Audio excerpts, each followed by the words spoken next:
So these are the eastern redbud trees, and these are the buds. I'm fogging up here because it was cool in my truck. Anyhow, these here we will take off for making jelly. Okay. I'm just going to pop them all off here, and then we'll separate them out as we get home. We need about 4 cups of the buds here to make the batch of jelly that I'm going to do. So with that, I'm just going to do this. That's how I'm simply going to collect them, and then we'll take it from there. Okay, so you see we got this pile of redbud flowers here, and so with that we got to take them off of all of the little stemmy pieces. You don't want this. This could make them bitter. So you have to just take and pull it where it's like this, and you just get the actual petals. So those are all we're keeping, is just the petals, where we have the little tips of them left, and then the stems are left. Perfect.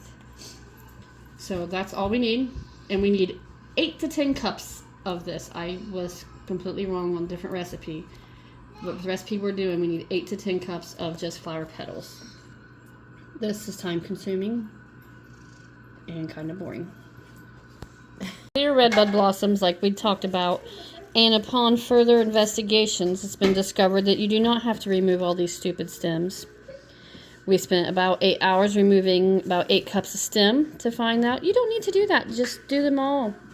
Just clean them and do it. So with that, that's going to make life a lot easier and more enjoyable. So, yeah, you don't have to remove all those stems. We are going to do a batch without it since we started that and committed. But, yep, you just put these in there, rinse them out, and then you steep them. We'll do 4 cups of hot water in this steeping. Now, the recipe I have, it calls for 8 cups of redbud flowers to 4 cups of water. So that's what we're fixing to do, is boil the water, and then we'll pour it over top. Okay, and back here, she's got 4 cups of water going, which is easy done. Measure out 4 cups. And this is 4 cups of boiling water over top of 8 cups of this. Now, yeah, I can't tell. I need a spoon. I need a stirring spoon. Okay, so anyhow, it's kind of, it turned the ones that it poured on, it turned them white. Yeah. So it's hard to see it because we got it in a plastic container because it's a lot of flowers. But now they got to steep overnight to make the redbud tea. It's hard to see, but it is kind of like a turquoisey-ish color, but it's hard to see in the video. But now we got to put this in. Once this cools down to room temp, then we'll put the lid on it and put it in the fridge overnight, and then that will make our redbud tea.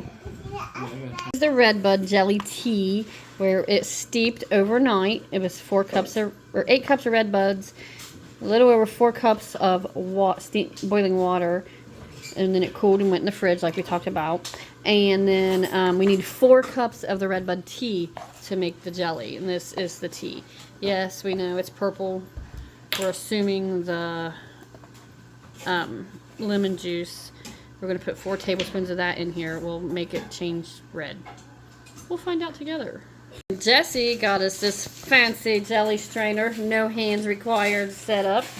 We're going to see how well this works, so pay attention if y'all are thinking about getting one. Alright, let's see. Oh. Is it? It's not really splashing. We're thinking we might like this contraption here. It does look like grape Kool-Aid. Mm-hmm. Now we will tell you, it does not smell like grape Kool-Aid. I can't smell anything. Kind of grassy-ish. Oh, I'm afraid when you start putting stuff in there, it might Splash it. Might make it fall. Oh, maybe. We'll find out. Slowly.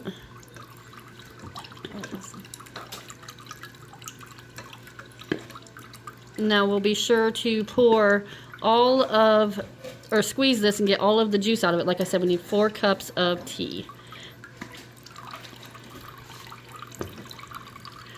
I'm doing this left-handed. I am not a left-handed person. Okay, cool. Now I'm doing it two-handed.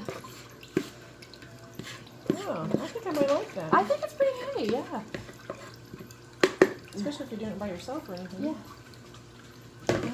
Yeah. And then with that, oh, I kind of tied it over here. You might have to untie it. I guess we can just squeeze it like this too. I just didn't want it to fall off. Right. Okay. Okay, so, and then this bag is reusable, machine washable. Let's adjust here.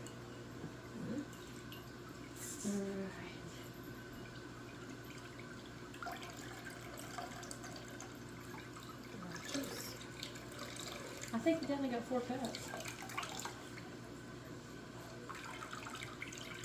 Okay, so we need 4 cups of this. We got to put it on the stove and start heating it.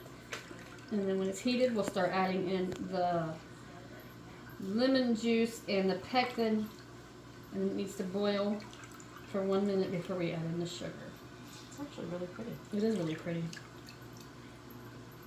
Alright. And this here you can throw out to the compost, to the chickens, whatever you want to do. So that you ain't wasted. Went from pink to purple. Still don't smell good.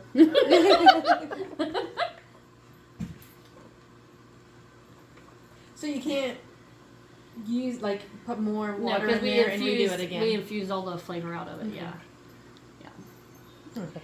Measuring out 4 cups. I don't know if I can do this. And Jesse's afraid. Don't keep moving it. I'm moving it to it. Quit moving it. I don't think I'm doing it. Is that all this is like? Slow. Oh. Little more. Little, and stop. 4 cups of RedBud tea into the pot to be boiled. How long do you boil it? It just has to bring to a boil, and then we'll add in the pectin and the It needs a lot of sugar. Is this all the sugar right here? Yeah, 4.5 cups of sugar. So we'll add in the lemon juice and the pectin. I didn't realize jelly was that sugary. Well, what do you think makes it so good?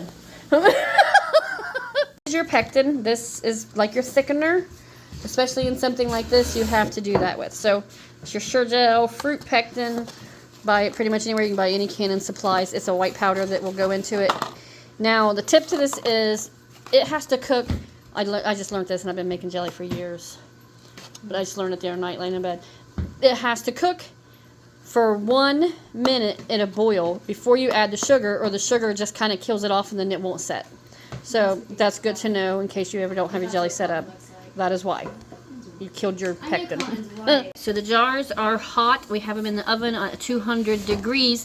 That makes these hot, so it's a hot jelly or hot food item going into a hot jar that goes into a hot canner. That way we don't shock the glass. So we will pull these out when we go to fill them. And this is your jar lifter. This is how you use it. Up here is your handle. It's plastic. It kind of spins. It's not got much of a grip to it to pick anything up. So here is your bottom. You can see it's rounded. And that is how you will reach down, hold your handle, grab a hold of your item, pick it up, or place it back down, and then you just open it. When you look at your jar, this is an 8-ounce jelly jar here. Yeah, anyhow. When you do that, you got your band up here on top. So this here starts a cheap method of measuring. When it says 1/4 inch or 1/2 inch of headspace, you follow this ring, and that'll help you with that. Like you got 1/8 inch, and you just keep going around, and then like 1/4 inch here, out here, and then when you get halfway through it, that's a 1/2 inch. And then when you get down to the bottom, that's be about 1 inch of headspace right there. So that's just a way to make it easier for you. And then you would put your lid and stuff on. And like this, and that is how you pick it up. Putting in 4 tablespoons of lemon juice. I'm going to see if it changes color.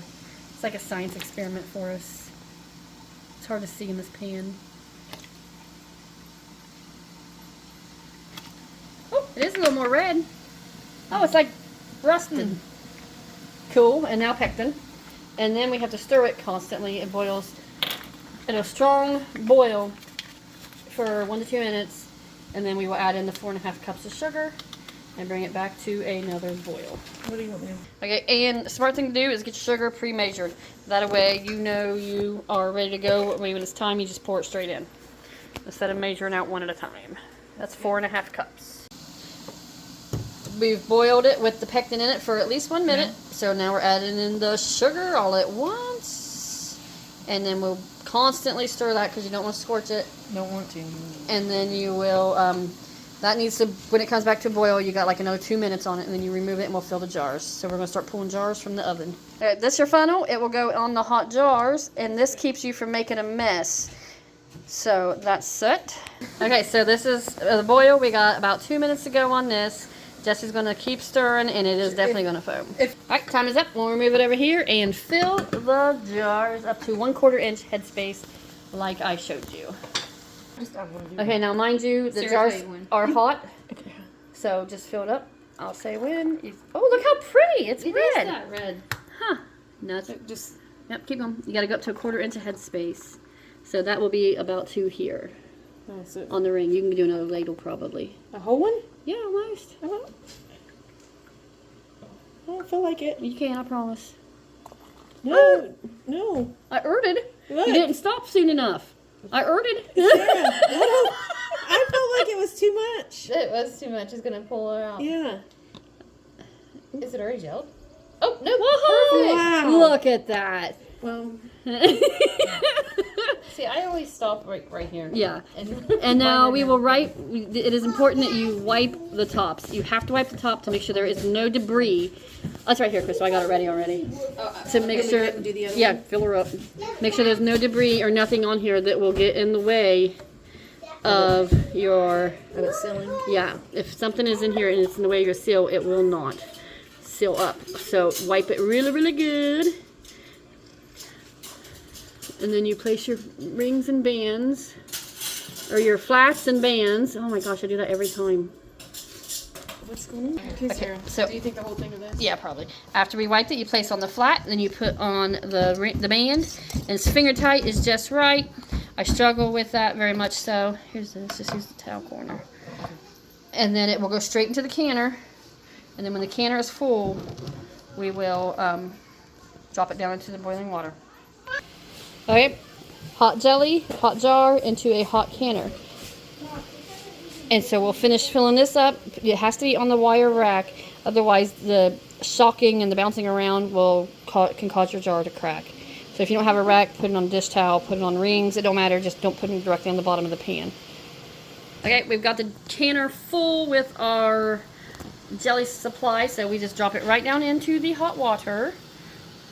And the water has to be over top of the jars, which you can see clearly they are. And since it's already boiling, we'll set the timer for 10 minutes, put the lid on, that way we know it keeps boiling. And in 10 minutes time, we'll remove them from the canner. Okay, now we did scrape out the pan, and we did taste test, and it's very grapey. It's very good. It's good. You want to taste it? Give it a shot, bub. Look. I'll take the big blob, you just get a little nibble. I like it. It's really good. What do you think? Not that bad. Yeah, see? That's from a kid who don't even like grape jelly. It's good. Alright, she's taking it out. And then we're setting it over here. And then this is the RedBud jelly. And when you set it out to cool, you need to keep space in between each and every jar. And then this will allow for even cooling so that the jars can all get sealed and all of that stuff. But this is your really pretty RedBud jelly.